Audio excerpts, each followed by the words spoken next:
In this lesson, we're going to discuss how to get input from the user using a function called raw input.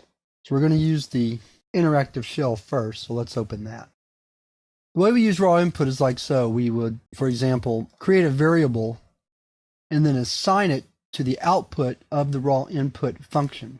So if I type some data into raw input and then hit the enter key, the interactive shell returns. And if I print the value of name, you'll see that it displays Mary Smith. So clearly, raw input pauses the interactive program to wait for the user to enter input. Once the user hits the enter key, then the input is sent from the function to the variable on the other side of the assignment statement. So string data is very simple to enter with raw input. You can enter one word or a whole sentence, for example. And again, it just keeps collecting input until I hit the enter key. Then it returns.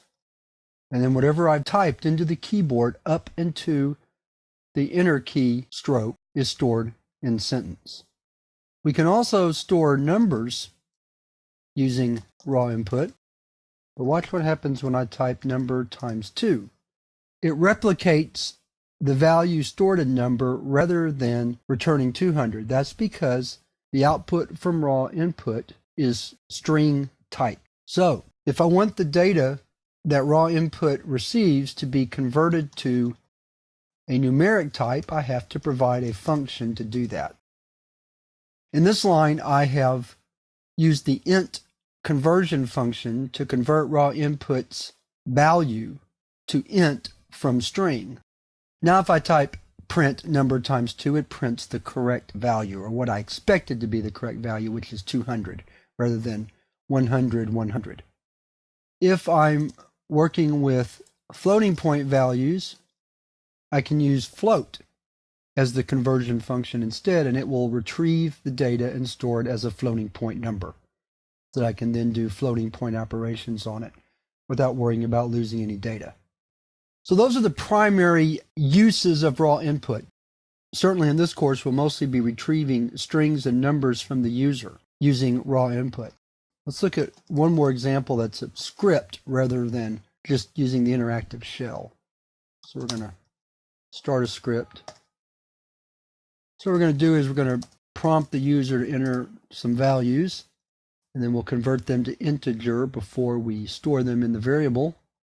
So I'll do that a second time.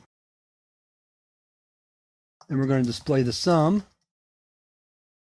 Now right here I have a problem in that I can't concatenate a number, which is what we'll get when we add number 1 with number 2, to a string. We've seen in previous lessons that that leads to an error. So what I have to do is I have to use the string conversion function to convert number 1 plus number 2 to string format, and then I can store the result. So let's exit and save. Then we'll just run the script. 3 and 4 gives us 7. So that's how you use raw input to retrieve data from the user after they've typed it in at the keyboard.